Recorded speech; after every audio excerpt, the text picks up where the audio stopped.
6월 1일 실시되는 제8회 전국 동시 지방선거의 제주시 을 국회의원 보궐선거에 출마하는 무소속 김은환 후보님을 모시고 이야기를 나누는 시간을 마련했습니다.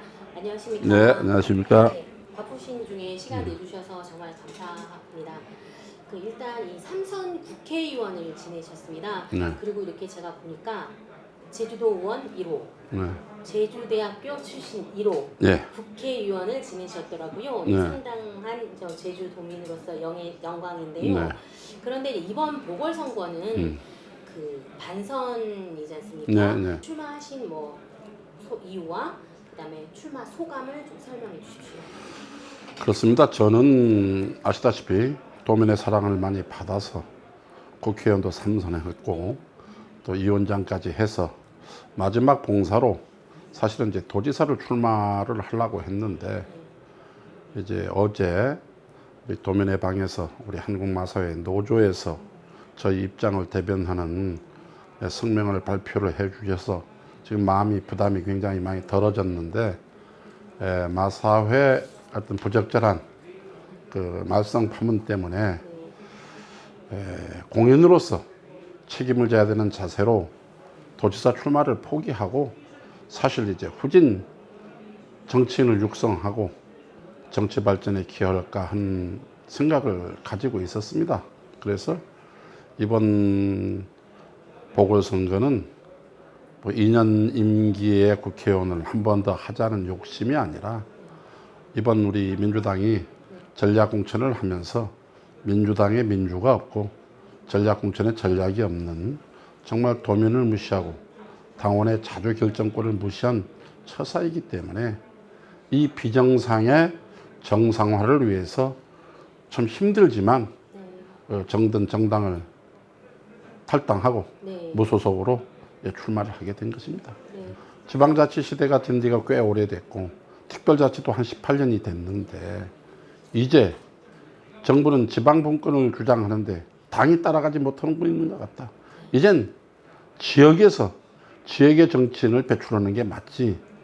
그렇게 경력도 안 되고 이력도 안 되는 사람을 부천에서 공천 탈락하고 서울에서 공천 낙선한 사람을 제주도로 내려보낸다는 것 자체는 지방분권 정신에도 맞지 않고 우리 제주도민의 위대한 자존심을 건드리는 일이기 때문에 이러한 것을 바로 잡아야 되겠다. 예, 그렇습니다. 저는 이회주의자고 정당주의자입니다. 그러니까 이번 출마는 당의 비정상화에 대한 도전이기 때문에 출마를 위한 수단으로 무소속을 선택한 것이지 의정활동은 정당을 선택해야죠. 무소속으로 무슨 일을 할 수 있겠습니까? 다만 정당에 갈 때 고려해야 될 점이 저를 선택해 준 유권자의 의중이 중요하기 때문에 유권자의 충분한 의사를 확인하고 입당 여부를 이제 소위 입당을 하는 것은 기정사실인데 정당 선택 여부를 결정하겠다. 예. 그런데 이번에 생각보다 지지율이 다소 낮게 나왔어요. 그럼 이 지지율이 낮은 이유가 좀 무엇인지, 그리고 혹시 후보님이 이 지지율을 높일 수 있는 특단의 대책이 있다면 좀 설명 부탁드리겠습니다. 이게 좀 숫자의 마력인데요. 저도 그 지지율을 보고 깜짝 놀랐습니다. 밤새 잠을 못 잤어요. 그런데 새벽에 이런 생각이 떠오르더라고요. 지금 더불어민주당 후보가 제주도 와서 산 지가 한 달도 안 됐는데 어떻게 37, 8%가 나올까? 이건 정당에 대한 지지도로구나. 사람에 대한 지지도가 아니고 정당에 대한 지지도로구나. 하니까 우선 해결의 실마리 하나가 풀렸어요. 우리 그 다음에 부후보인 경우에는 이번 5차례 출마하는 사람이거든요. 그런 지명도가 있고 정당이 있기 때문에 집권당입니다. 그런 후보가 그 정도 지지율밖에 안 나왔다는 얘기는 그만큼 유권자의 신망을 받지 못하고 있다는 얘기고, 저는 7% 나왔습니다. 여기서 눈여겨봐야 될 게 뭐냐면 무응답층이 23%입니다. 그럼 7% 플러스 23%면 30%가 저를 지지하는 것입니다. 그러면 37%, 31%, 30% 하면 다 오차 범위 안에 숫자이기 때문에 여론조사는 숫자에 불과하고 바로 그 전날 제가 5월 9일 날 출마를 선언하고 6일 만에 5월 15일 날 개소식을 했는데 우리 기자님도 와 보셨겠지만 엄청난 사람이 모였습니다. 나는 그것이 민심이라고 생각합니다. 그래서 충격도 많이 받았지만 그 오후부터 캠프가 완전히 충격에서 벗어나서 다시 정상화가 됐습니다. 국민의힘은 일단 유산철 정부 공약에도 들어있지만 제2공항을 추진하겠다라는 입장을 밝혔고요. 또 더불어민주당은 이제 많은 정보를 공개를 해서 도민이 다시 선택하겠다라는 이제 그런 입장을 이제 밝히셨습니다. 그렇다면 후보님은 이 제2공항 건설에 대해서 어떤 생각을 갖고 계시는지 좀 설명해 주세요. 지금 저는 민주당 입장이나 국민의힘 입장이나 이 사건의 실체를 몰이해서 오는 것입니다. 대통령공항이니까 한다. 아니 문재인 대통령은 제2공항 안 한다고 했습니까? 그 당시 제가 국회의원이었습니다. 이 공항 문제가. 그 당시는 신공항이었습니다.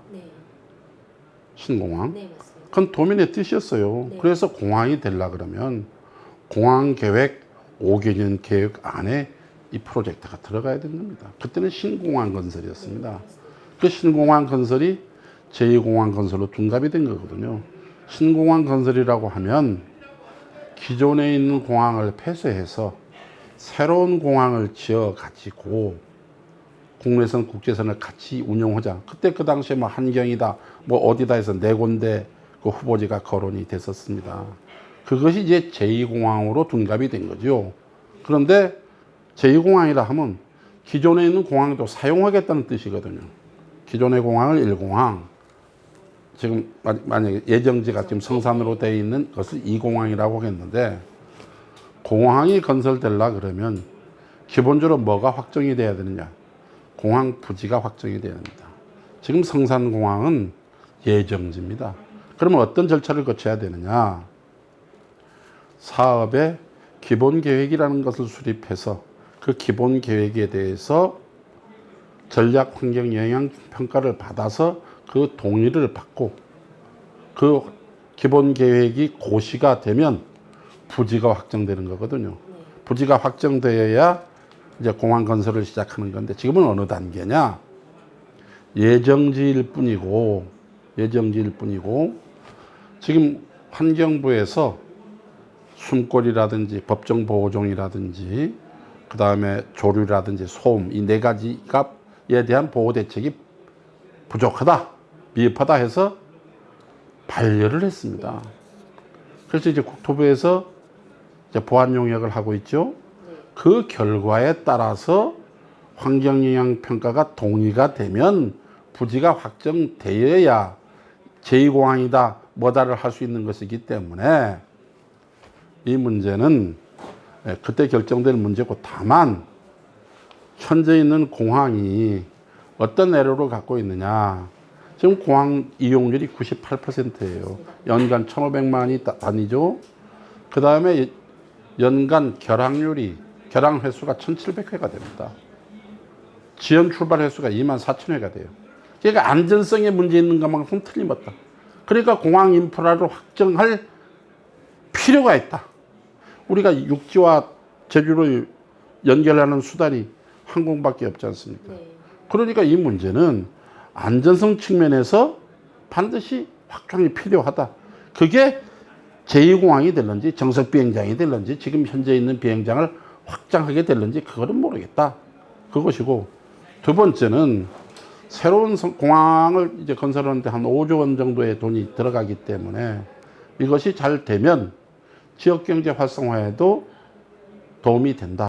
그래서 또 공항만 딱 있는 게 아니고 에어시티라든지 공항을 중심으로 한 새로운 경제권이 형성되기 때문에 지역경제의 파이를 키울 수도 있고 또 대통령의 공약으로 본다고 하면 공항공사를 만들겠다는 거 아닙니까? 제주공항공사는 거기에 운영 수입 같은 것이 또 제주도에 귀속될 수 있고 그리고 제주 양질의 일자리가 창출되고 있기 때문에 지금 지역에 지방대학을 나와서 일자리를 얻지 못하는 사람들에게 새로운 기회가 된다는 경제적 측면 또 반면에 환경적 측면도 고려해야 된다.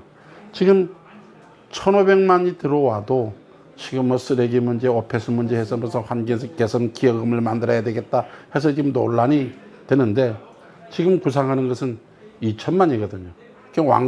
왔다 갔다 하는 왕복이 4천만입니다. 그 공항이 됐을 때 과연 우리가 환경적으로 수용할 수 있는 능력은 얼마나 되며 문제는 없는가에 대한 진지한 고민이 필요하다. 그래서 내가 요것만큼은 우리 제주시 지역 현안을 뭐 해결하겠다 하는 뭐 이런 정책이 있으시면 설명 좀. 그래서 이번 선거는요 임기 2년에 아주 비상한 선거입니다. 그러니까 가서 2년을 4년 동안 일할 수 있을 능력 있고 경험 있고 힘 있는 사람이 필요하거든요. 더 하나 중요한 것은 뭐냐면 윤석열 대통령이 5월 10일 취임을 했습니다. 그래서 제주도에 7대 공약 15대 정책 과제를 제시했잖아요. 그러니까 7대 공약 15대 정책 과제를 차질 없이 입법 활동을 통해서 예산 활동을 통해서 아니면 그 도민과 정부의 갈등이 있을 때 그 갈등 해소를 위해서 일할 수 있는 능력 있는 사람이 필요하다는 게 지금 이 인물의 필요성이 중요하고 지금 가장 중요한 것은 참 이번에 그 윤 대통령의 공약을 보면서 제가 깜짝 놀란 게 있습니다. 이 대통령이 보수 대통령 아닙니까? 근데 4.3 문제 해결을 제1의 공약으로 내세웠어요. 그래서 내년이 4.3 75주년인데 야 이거는 희망이 보인다. 사실은 진보 정권 때 4.3 문제에 진척이 많았지 보수 정권 때 보수 대통령들이 4.3 추념일에 한번 와본 일 없잖아요. 근데 이분은 대통령 당선자 시절에 오셨단 말이에요. 그러니까 대통령이 이런 인식을 가질 때 4.3 문제를 마무리를 지어야 된다. 저는 4.3 문제 해결 없이 제주의 미래 없다고 생각하는 사람입니다. 그렇기 때문에 이번 대보상을 둘러싼 여러 가지 갈등들이 있지 않습니까? 대법원 판결은 1억 3,500만 원이 기준인데 왜 우리는 9천만 원만 받아야 하느냐?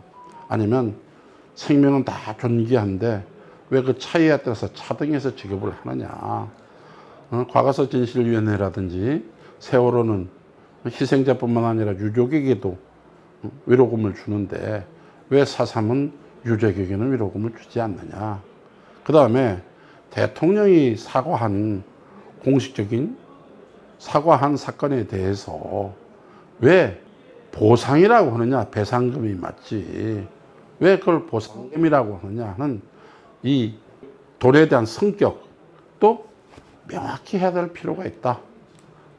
이런 야심찬 계획. 그 다음에 그 신항만 건설 계획이라든지 이런 것들이 다 제주의 큰 인프라이면서 도민 간의 갈등을 유발할 수 있는 또 사안이기도 하잖아요. 제2공항도 그렇고.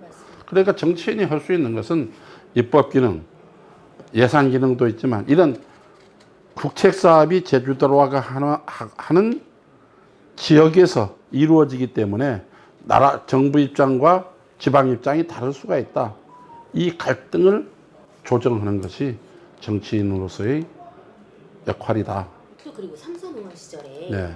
우리 성산고를 이제 국립회사고로 전환시키는 작업이 성사 직전 단계였습니다. 네. 근데 혹시 의지를 갖고 계시는지? 그게 제일 이제 안타까운 부분이죠. 왜 그러냐면 제주도는 사면이 바다입니다. 싱가포르도 보시오. 싱가포르 발전이 다 물류, 금융 이런 데 있거든요. 그래서 사면이 바다인 제주에 지금 해양 산업을 육성해야 되지 않겠습니까? 특히 해양 관광. 그건 크루즈거든요. 그래서 박근혜 정부 시절에 5대 크루즈 국적 선사를 설립한다 그랬어요. 그래서 그 당시만 해도 제주도에 보통 1년에 한 450회 정도의 하루에 1.5 정도 회의 그 카페리가 와서 기항을 했습니다. 카페리라는 건 낮에는 정박해서 관광하고 밤에 잠자는 시간에 움직이는 거거든요. 그게 낮에 와서 기항하기 때문에 제주 관광에 도움이 됐단 말이에요. 그래서 그러지 말고 제주에서 차라리 출발을 해서 제주로 돌아오는 이게 모항이거든요. 그렇게 하면 보통 15만 톤 경우에 승객이 한 10,000 정도 되고, 그 다음에 그 종사원이라고 할까요? 종사원 2-3천 명 됩니다. 12,000-13,000명이 만약에 4박 5일만 해도 끼니 수로 15끼니가 될 거 아닙니까? 응? 그럼 계란 하나만 해도 15만 개씩 팔리는 거예요. 응? 제주에 무슨, 그래서 월동 무슨 해상 물류비니 뭐니 고민할 이유가 하나도 없어. 이게 엄청난 곳이고, 지금 구도심 뭐 공동화 뭐 가지고 했어요? 구도심에 돈이 된다고 하면 사람이 몰려오겠습니까? 안 오겠습니까? 이게 또 활력이 된다는 것이죠. 그래서 이제 크루즈 시대를 열어야 되겠는데, 중요한 건 뭐냐? 크루즈를 운항하려면 전문 인력이 있어야 되네. 그 인력 육성하는 학교가 있어야 되겠다. 그래서 우리 성산고등학교를 해사고로 전환하면 엄청난 예산이 전략이 됩니다. 새로운 무슨 캠퍼스를 지어야 될 이런 이유들이 하나도 없거든요. 그러니까 실습선이라든지 뭐 이런 것만 보강하면 되기 때문에 이 인적 자원은 굉장히 필요하다 하는 차원에서 제가 해사고 추진을 해서, 해사고는 교육부 소관이 아니고 해수부 소관입니다. 해수부하고 교육부하고 다 타협하고 이렇게 해가지고, 그때 제가 이제 낙천돼 가지고 거의 88부 능선까지 올라갔었는데, 기재부하고 나중에 협의하는 과정에서 뭐 안 된 것은 안 돼서 애석하게 생각하고, 그 당시에 제가 추진을 강력하게, 제가 그 당시 위원장 했잖아요. 강력하게 했었기 때문에 제가 그 과정과 내용을 다 알고 있어서 국회의원이 만약에 된다고 하면 그거는 야심차게 추진하고 싶은. 그리고 또 이제 12년간 삼선 지내셨어요. 이제 그동안 그래도 하시면서 좀 그런 가장 보람됐던-거나 내가 이게 좀 아쉬웠다라는 게 있으면 간단하게 설명을 해주세요. 보람된 것은 여러 가지가 있지만, 우선 4.3 국가춘연밀 지정 그 법안을 내서, 물론 그것이 동기가 돼서 대통령께서 그 주도권을 우리에게 주지 않기 위해서 대통령 시행령으로 정하긴 했죠. 그것이 시행령으로는 됐지만 우리가 법안을 제출했었기 때문에 그 압력 때문에 국회에 권한을 줄 것인가, 정부가 가져서 선심을 쓸 것인가 하는 차원에서 시행령으로 통과됐다는 것. 그래서 그것도 보람이고요. 국립제주현충원, 제주 국립묘지를 유치할 수 있었던 게 큰 보람이고, 그 다음에 1차 산업하면서 좋았던 게, 제가 직불금 하면 김문함 아닙니까? 그 당시는 거의 뭐 밭직불금도 없었습니다. 그거를 내가 조건분리 지역 직불금 해서 제주도를 포함한 그 도서 지역으로 이제 한정해가지고 해서, 그것이 이제 지금 발전해가지고 공익형 직불금이 됐죠. 근데 이건 제주실장에 맞지가 않아요. 제주실장에 맞지가 않아서 제가 이것을 국회의원이 되면, 그거는 논농업에 맞는 직불제고, 제주도는 밭농업이거든요. 그러니까 밭농업에 맞는 직불제를 해야 되겠다. 지금 일원화되어 있는 것을 논 위주의 직불제, 밭 위주의 직불제로 균형 있게 전환 문제도 있고요. 그 월정리의 동부화 수처리장 그런 문제도 있습니다. 또 이번에 토론회에서도 좀 뜨겁게 다루기도 했는데요. 그 두 부분에 대해서 좀 입장 설명해 주시면. 사마 부영 아파트 이제 그 분양 그것은 정치권이 너무 호들갑을 떠는 것입니다. 그 연합회 사람들이 주장은 아주 단순한 거예요. 지금 뭐냐? 저거는 감정평가법에 의해서 감정하도록 되어 있는 겁니다. 그런데 감정평가법이 3가지가 있어요. 원가법이라는 거, 이익환원법이라는 거 있고, 사례분석법이라는 거예요. 거래분석. 그러니까 최근에 거래한 걸 가져가지고 시가가 어떻게 되는가 하는 것에서 합산하는 방법인데, 그 평가법 규칙에 보면 1개 이상의 평가 방법으로 하라고 있거든요. 그래서 합산을 하는 방법인데, 저기는 원가법도 배제하고 이익환원법도 배제를 했어요. 다만 1월 달부터 2010 몇 년도 18년도인가 1월 달부터 10월까지 10달 동안 거래 건수가 얼마 없었대요. 그 사례를 들어서 그거 한 건만 해서 했거든요. 그거에 대한 불만입니다.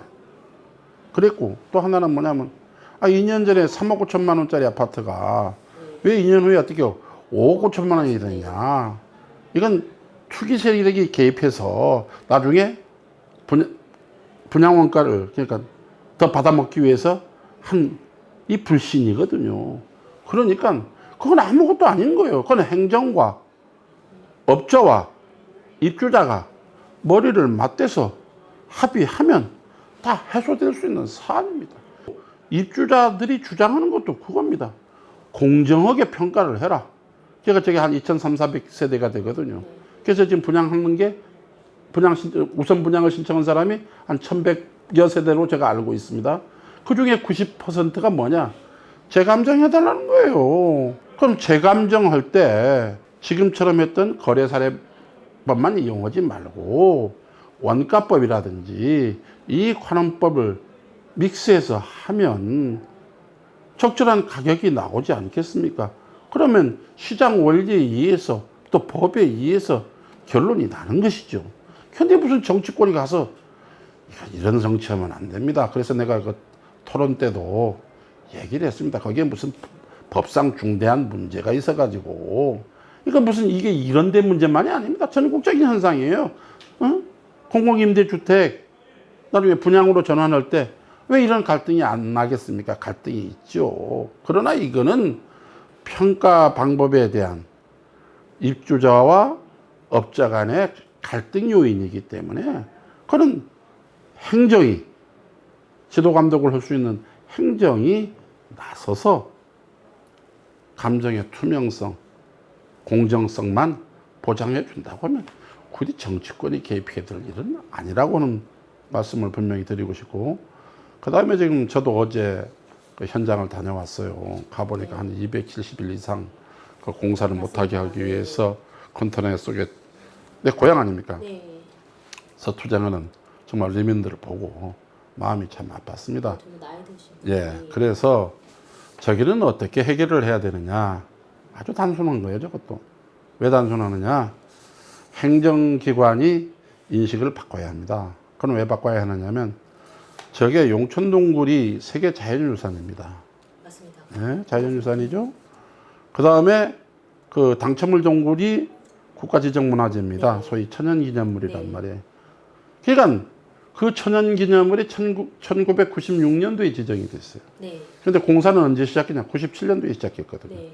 그러니까 문화재로 지정되어 있는데도 불구하고 공사를 했다. 이거는 행정이 잘못한 거예요. 엄청나게 행정이 잘못한 것이고, 또 하나 문제는 뭐냐면 행정은 대외적으로는 세계자연유산이다, 무슨 국가지정 문화재다고 하는 문화재적 가치를 그렇게 내세우면서 내부적으로는 실제 하는 일은 뭐냐? 하수처리장 용량만 키우고 있거든요. 2007년도에 6,000톤, 2013년도에 12,000톤, 불과 3년, 2017년도에 24,000톤, 이제 38,000톤까지 지금 계획이 돼 있어요. 그러면 과연 유네스코 3관왕이라고 칭찬받는 우리 제주도가 하수처리장 때문에 그 지위가 흔들려서야 되겠는가 하는 고민을 해야 되는데, 저는 지역 주민들도 그럼 지금까지 현실은 감수해 왔어요. 네. 그러니까 중요한 것은 더 이상 악화되지 않는 선에서 타협을 해야 되거든요. 마치 그분들이 무슨 보상을 안 줘가지고 보상 때문에 반대한다고 한 것은 그분들은 난 못 얻는 일이라고 생각합니다. 보상은 부차적인 거예요.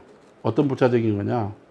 하수처리장을 운영하면서 거기에서 나오는 물이 담수화 돼가지고 만약에 그 어장에 영향을 미친다면 그건 당연히 보상해줘야 되는 거 아닙니까? 그렇죠. 상당히 예, 피해를 보고 있는. 그렇죠. 그러니까 재영향 평가를 해서 피해가 확실하다고 하면 당연히 보상해줘야 될 것을 가져가지고 무슨 억지로 보상을 요구하는 것처럼 주민들을 몰아세우는 것은 그건 잘못됐다. 보상은 부수적인 겁니다. 당연히 남에게 피해를 어장에 피해를 줬으면 보상해야죠. 지금 가서 물어본 결과는 뭐냐? 지금까지는 수용할 수 있다는 거예요. 지금 규모까지는. 근데 그 후에도 많은 시설물들이 들어있습니다. 그 LPG 충전소라든가 동굴 앞에 무슨 그 풍력과 풍차를 설치했다든지 진짜 유네스코 저 자연유산위원회에 와서 실사를 한다고 하면 난 지정이 거의 취소되지 않을까 하는 그 우려를 할 정도로 그렇게 돼. 누가 거기 그걸 자유유산 지구라고 생각할 수 있겠어. 그래서 지금 가장 근본적인 해결책은 뭐냐. 지금 그 용천동굴 네. 가운데 호수가 있습니다. 호수. 호수를 중심으로 상류 지역은 세계 자연유산입니다. 네, 사건에서. 예, 그것을 하류 지역까지 지정을 해버리면 나머지 모든 개발 행위를 못하게 돼 있습니다. 그게 유일한 해결책이라고 생각하는 거예요. 그러니까 해서. 그런데 왜 그걸 안 하느냐? 계속 증설을 해야 되기 때문에 행정이 이걸 숨기는 거예요. 이거는 행정이 솔직하지 못한 것입니다. 그래서 보호할 것은 확실히 보호를 하고 나중에 무슨 이설 문제라 지금 아주 그 뭐 녹색당이라든지 이런 데는 당장 이설을 하라고 하는데 그것도 난 현명한 주장은 아니라고 봅니다. 그러면 어디로 이설을 할 겁니까? 또 우리 모 후보도 그런 얘기를 합니다. 이설을 한다. 좋은 건 다 우리 지역에 가져오고 나쁜 건 어디로 보낼 겁니까? 그럼 제주시 갑지역으로 보낼 겁니까? 아니면 서귀포로 보낼 겁니까? 그거는 무책임한 일이라고 저는 생각해요. 그래서 그것이 도입할 때, 유치할 때 지역 주민들이 양해하에 합의하에 된 거 아닙니까? 그러면 어느 용량까지는 환경이라든가 마을 어장에 피해를 입히지 않기 때문에 만약에 6,000톤이다. 하루 1일 처리량이 아니면 12,000톤이다. 그 선에서 약속을 지켜야죠. 행정도. 그런데 이제 24,000 2007년도에 6,000톤짜리를 10년 있다가 12,000톤 했는데 3년 있다가 24,000톤 이것도 했으면 또 38,000톤 왜냐면 유입인구 개성 늘어나지. 지금 동북에 있는 환경순환센터 거기에 침출물 들어오지. 화북이 지금 산마지구가 얼마나 커집니까? 도도 문제가 안 되니까 그거 관 이어가지고 글로 땡기면 저 지역 주민들이 동의할 수 있겠습니까? 지역 주민의 동의뿐만 아니라 그 소중한 그 문화유산이 지켜줄 수 없는 것이죠. 그래서 이거는 도 당국이 정신을 차려야 될 문제지. 포크레인 들고 가서 깨겠다고. 그 가서 그 동굴 옆에 그 6m씩 파면서 흔드는 게 과연 자연유산에 대한 자연유산 지역에 대한 예우인가 하는 생각이. 네. 김한규 후보와 이 부상일 후보를 좀 예민한 질문일 수 있는데요. 이제 그분들을 좀 평가를 하신다면 그리고 또 우리 후보님이 이 두 분에 비해서 나는 이런 게 강점이다라고. 제가 그 두 차례 토론할 때 토론 말미에 꼭 이런 인사를 합니다. 이번 선거라고 하는 것은 평생 제주에 살면서 제주를 위해서 열심히 일해온 사람과 자신의 정치적 야욕을 달성하기 위해서 제주를 이용하는 사람과의 대결이다. 두 번째, 제주 사람의 정서를 잘 아는 사람과 제주 사람의 정서를 잘 모르는 사람의 대결이다. 또 하나는 평생 제주에 살아왔고 앞으로도 제주에 뼈를 묻은 사람과 선거 때가 되면 찾아오거나 아니면 낙선하고 나면 보따리를 싸들고 다시 서울로 돌아가는 사람과의 싸움이 될 것이다. 후보님이 강점. 네. 강점은 그런 것이죠. 왜 그러냐면 아까도 모두에 말씀드렸습니다. 이번 선거는 임기가 2년짜리입니다. 네. 그 2년을 4년처럼 일해야 되거든요. 또 하나는 윤석열 정권이 출범해서 한 달도 안 돼서 치르는 선거입니다. 그게 모든 제주가 발전하려고 그러면 아시다시피 제주도가 전국의 1%거든요. 그러면 대통령의 제주도에 대한 의지 이게 굉장히 중요하다고 보는 거예요. 그러니까 대통령이 제주도를 위해서 이걸 해주겠다고 할 때 그것이 도민이 거부하는 사안도 있을 수 있어요. 예를 들어서 공항과 같은 갈등, 신항만과 갈등. 그게 그 갈등을 조절하는 게 정치의 역할이기 때문에 대통령의 정책 공약을 잘 반영을 시켜서 제주의 미래 성장 동력으로 삼는 계기가 돼야 된다. 그러면 제주도는 아시다시피 국회의원이 셋밖에 없어요. 네. 가면 이제 이 사람들은 가면 초선이라고도 안 해. 반선짜리야, 반선. 네.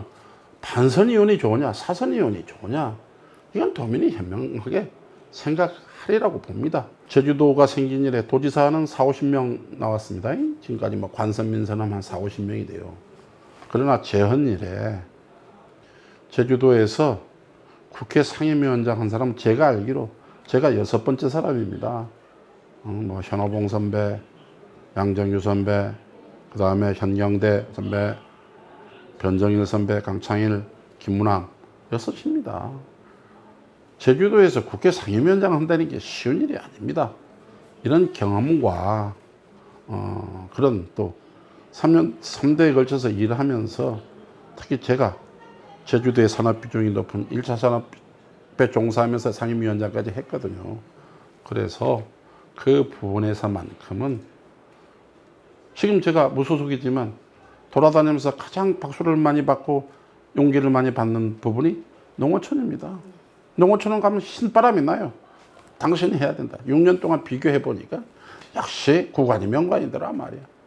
그래서 그게 힘이 되고 있기 때문에 국회의원이 뭐 올라운드 스텝 플레이어처럼 다 잘하면 좋지만 실제로는 국회의원이 셋밖에 없고 국회 상임위원회는 18개가 되기 때문에 한 제주에 연관된 집중력이 높은 상임위를 선택해서 열심히 일하면서 타 상임위의 일들을 그런 인적 인프라를 통해서 유대를 통해 가지고 도정에 이익이 될 수 있도록 하는 것이 저는 정치인의 역할이라고 생각해서 그런 부분에 훨씬 제가 검증되고 장점이 있지 않는가, 강점이 있지 않는가. 유권자분들을 향해서 하실 말씀 있으시면.